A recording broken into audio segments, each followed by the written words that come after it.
Everybody, welcome back with the Purplatypus is the name, and today we are talking Edda. This is the newest banner unit coming to the game in just a couple days here, so let's go ahead and give them a look over, see if their kit is good, and what I think about them, and if I recommend pulling for them, stuff like that. Now, really quick before we jump in, you can see we're not in the game client, right? I don't have access to a test realm or anything where I could look at the unit's full kits before they're in the game, so we're going to be going off a couple different pieces of information. I basically got their official Twitter post, and then I have a build guide here from the website, Convallaria.co. And so we're going to be using this here. Now, some of the translations aren't perfect, and there's a couple discrepancies between the two. However, if there is a discrepancy, I'm going to default to their X post because this is their official, basically. This is a translation of stuff, and then this is like their official stuff. So that's how we're doing it. But before that, let's jump into it. So let's start with her talent. So the sparks that spread increases attack by 12%. So this is her level 5. This is her 5-star talent. Okay, so keep that in mind. It actually is quite a bit worse at 1 star. I think she is going to be a unit that doesn't shine. Well, I think she could. It depends on what you want to use her for. I think if you're going to use her for high level boss farming, which I think she'll be able to do pretty well, I think you're going to want her at 3 stars at minimum. If you're going to use her primarily as a support unit, you could treat her trait as like just whatever, right? You could just like, it's not that important, to some extra damage sometimes, because the main difference other than like the damage going up from I think 20% to 40% and her increased attack is it launches at 3 stars. It goes from 1 time around it could be used to 2 times around. So it literally gets twice as powerful at 3 stars, which is a big deal. But basically, anyone around her gets attacked within 4 tiles at 1 star. You attack something, if it's within 4 tiles of her, boom, she attacks it as well. A little bit of damage. I don't think her stats are like crazy high. And honestly, I think that there's a little bit of a discrepancy between what we want her to be doing and what she kind of does with this. Like, she seems mostly to be kind of a supporty, quirky style of unit. And a thing about a high assist attacks is I want that on a character with high speed typically, because I want her to get into position, and then I want other units to come in after her and attack the thing, you know? But if the units she's at 93 speed, that's really slow. If units move up and attack, and then she comes in after the fact, like, unless units start the turn next to her, it's going to be hard to make her use her assisting attack as much as you want. Although, once you get up to 5 tiles, it is a pretty big range. And again, I think against bosses, particularly big fat ones that don't move in the weapon trials, I think this will not be as much of an issue. But as far as like normal combat, I do think that speed will make her passive less good. Her signature skill selects an enemy with within a cross range. Sorry, the translation is going to be a little weird. And deals 135% damage before attacking. Gains Shield Breaker 4. Shield Breaker 4. So this is like a sub theme within her kit, at least early on. It's a lot of, if she attacks enemies with shields, they get fucked up, bro. Like, Shield Breaker 4 is a huge deal. But I mean, how many enemies do you fight that actually have shield? I know it's gonna happen. I know it'll be good, but I don't fight that many enemies with shield. But still, having Shield Breaker 4 on a normal ability, I mean, it's fine. It's fine. But let's kind of get into her main abilities here. This one is, I actually think, I don't know exactly how good it is, but I suspect it might be insane. Instant summon a box. It's not a chest. It's a box at target location. So this is going to be fucking really cool. Now, I don't know if it's actually any good for characters besides her. I'm trying to think, when would I want a box? There are situations that it is insane where if there's only one way, you can like fuck up a map, you know, you can make it so an enemy literally can't reach you. I don't know if the AI is smart enough to break a box, but if there's like a path up, you put a box on the one path and suddenly they would have to have jump, you know, or climb or whatever it is to get 4 or 5, you know, 4 tiles high to get over it. So you might just be able to completely lock an enemy out from being able to get to you with their AI and then just shoot them. That could be very, very possible. This could be like an insane cheese strat. However, she also has a couple abilities a little bit later on that will do things with this box. Basically, though, you'll be able to continue. We'll get into it, but it is a very fucking cool ability. I'll give you that. Shield break. Here's the other part of her like sub theme of breaking people's shields. The resistance. I don't know what aggression has shield enemy means, but I'm pretty sure what this action means is that when she attacks an enemy with shield, that attack gains 30% damage or 30%. It increases her attack by 30%, one or the other, and ignores 40% defense. So when she's attacking things with shield, she's going to get a huge boost. As far as the specific numbers, again, I don't want to get too much into it. And so I wanted to check this one right here. Gliding Gleam, but that's this one right here, Guiding Light. This is an ability that the main discrepancy here is going to be damage up versus on the official one, looks like it's going to be attack up. Attack up is worse, nearly always, because it's easier to give damage up. So it's like you could easily have it's easier to give attack up. So you could have, if she gave damage up and then she had someone else, you could give everyone else damage and attack up. I mean, I don't know if it's like that big of a deal, but it's definitely, it feels not as strong. But what does this ability do, I should mention, I suppose? Grants all allies within 3 squares of the player the ability to, gives them damage up 3, attack up 3, magic defense up 2, and move up 1 for 2 rounds. And it dispels interference. I assume that this might just mean it dispels anything. It just dispels things that are on them. It could specifically dispel control, but I would be surprised if that's how it worked, because that's a little too narrow. Still, like, all allies around her get a pretty big boost. I mean, heck, that's not bad. Damage 3, attack up 3, magic defense 2, move 1. It's not the craziest best buff, but honestly, it's hard to get attack up 3. I think this might be the only attack up 3 in the game. It doesn't even mention that that's what it is here, but that's a pretty darn big buff. So it's definitely going to be really good. And Dispel is honestly really nice to have. Throwing barrels, though, take a look at this. Instant, dealing 20% physical damage. Sorry, dealing 20% damage to all enemies within 3 squares of the target and turning the terrain squares into liquor. Now, I'm not going to pretend I know exactly how good this is. I don't remember what liquor does. It's like, it so rarely comes up in the game because even when you get liquor, it's usually instantly caught on fire. So I know you can catch these tiles on fire. But I think it also like really hinders movement speed. And so the 20% damage, the reason why like this attacks the target and its surroundings, changing the afflicted tiles into liquor. I am wondering if this 20% is a 20% of their HP. You know what? The only reason I'm thinking that is because a lot of times when you get these items where you're throwing objects, you know, the Luxite bomb, the fire Molotov, barrels in the environment, they're always doing like a flat damage and a percent damage. So I'm wondering if this is 20% of their maximum HP and then turns it, as because 20% physical damage based off her attack stat is probably going to be dog water. The 20% full damage would be a little bit better for sure. I'm not sure how good this ability is. The main issue with throwing barrels, even though I fucking love it, is I can't really imagine someone taking throwing barrels over Guiding Light.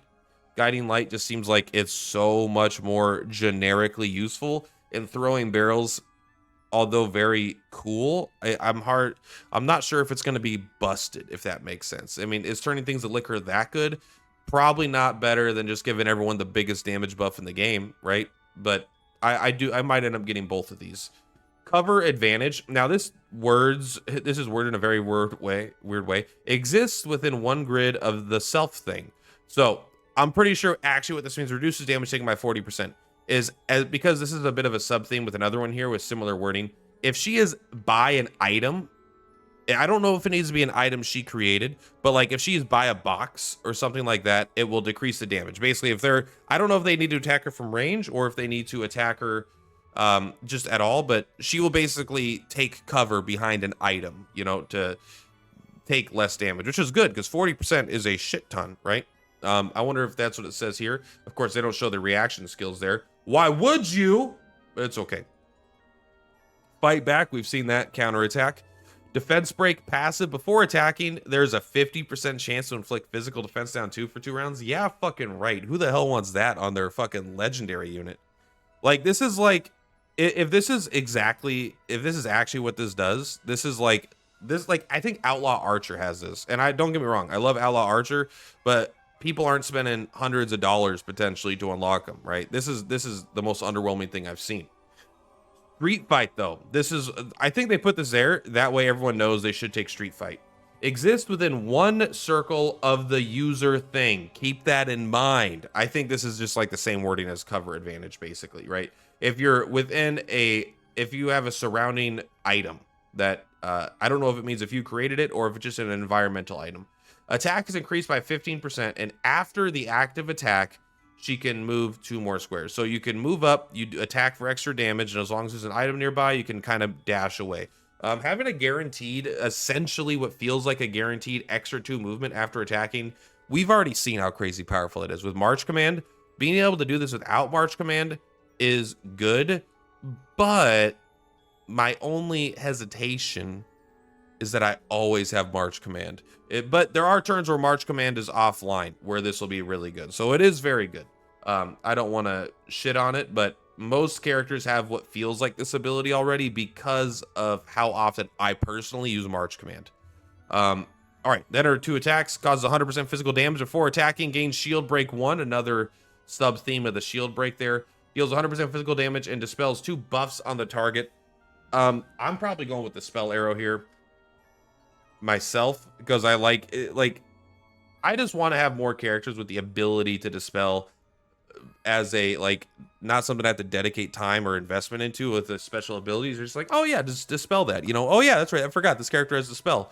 I'm never really been like, where's shield break 1 on my auto attack, you know. So dispel arrow is just, unless you have a bunch of characters with a dispel arrow already, I would go with that. Now the ultimate, both of these are really cool, but I think one is probably much better than the other. Restore 1 energy to allies within 4 squares of the player.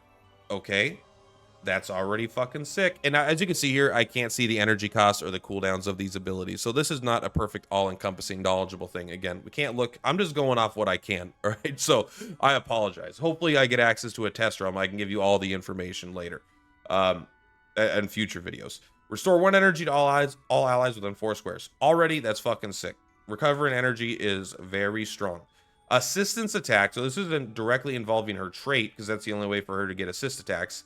The damage increases by 120%. Now this wording is a little bit weird. I assume this could either mean it increases the 30% damage to 120%. This one says 40% to 120%, or it means like if you take a calculator, which I don't fucking know, bro. So if you take 40% and you times it by, I think I'm doing this right, I don't know, because you wouldn't do 1.2 because that would be plus 20%. So we're gonna do 2.2, which would be 120%. So maybe it bumps it up to 88% damage. That's my guess, but I'm not very good at this kind of this math. But either way, it is increasing the her assistance attack by a large amount. The maximum number of times it can take effect per round increases by 2. So now instead of 1, it goes to 3, or 2, it goes to 4. That suddenly is, I mean, this is a pretty late game skill, not the most insane ultimate.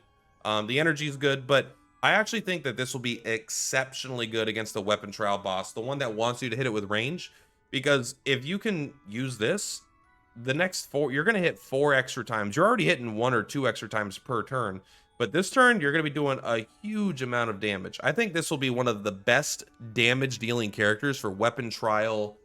I think it's Weapon Trial 1, the one that you need all the range characters. So, absolutely kind of legit there. And I also think that boss even gets a shield after a certain amount of turns. So, it might be the Weapon Trial 3 that does. I get them kind of confused because they all look the same, right?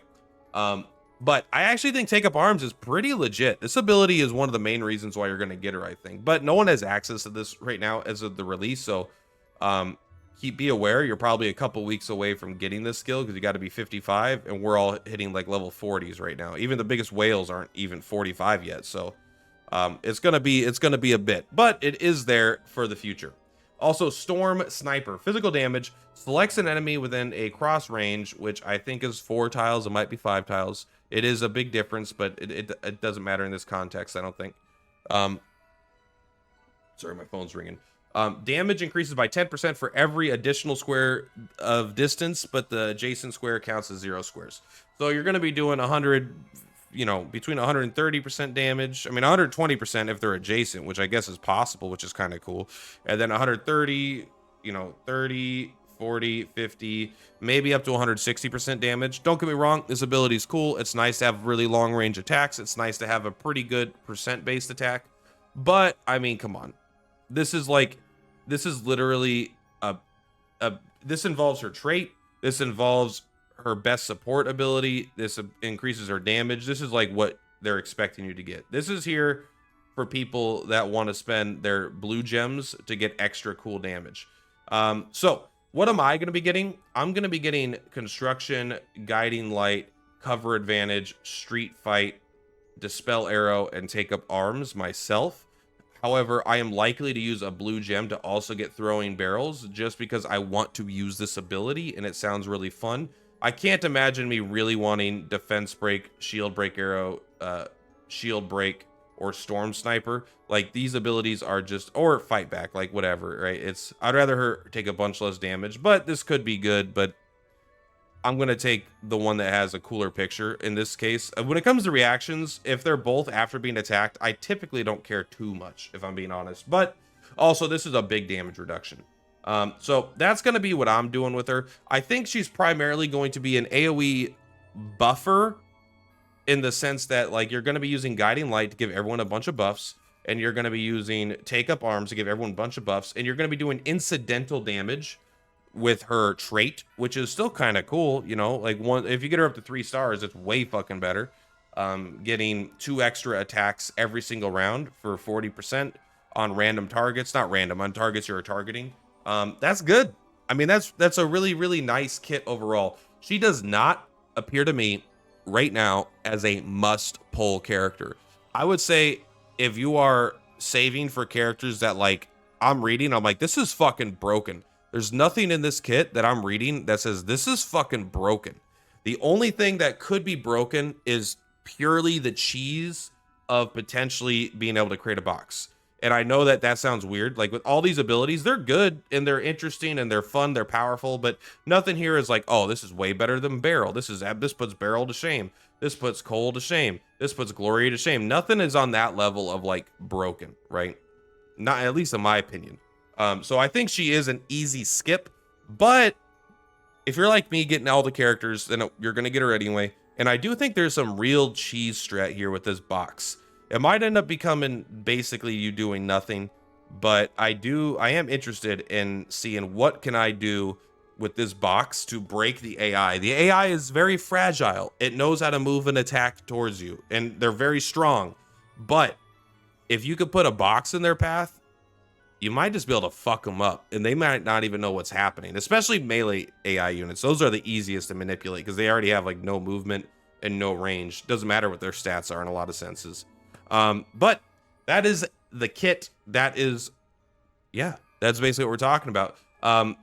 Things that, let's just quick final highlight. All right, things I'm excited about. I think her ultimate ability will make her insanely good against the trial boss that is for range attacks. I think she might be the highest damage dealing unit for that specific fight, because the unit doesn't stand there, and once you get to level 55, you're going to be able to do 4 extra powerful assist attacks, you know, every couple turns, in addition to just doing this, in addition to just buffing everybody. I think she's going to be one of the best in slots for that fight for a long time. As far as outside of that, she doesn't strike me as a PvP powerhouse. She doesn't strike me as an absolutely broken PvE unit. And her low agility, I think, is kind of an issue, combined with her talent, because it's always going to be like a turn behind what you want it to be, because you want units, you need the turn to start with units next to your team, because she's probably going last or almost last. But that is all for today, guys. Thank you very much. Purplatypus is Purplatypus. I'll see you on the flip-flops. Bye. Platypus on the rise, watch the views go up. Content king, never down, always showing up, hitting milestones, the fame never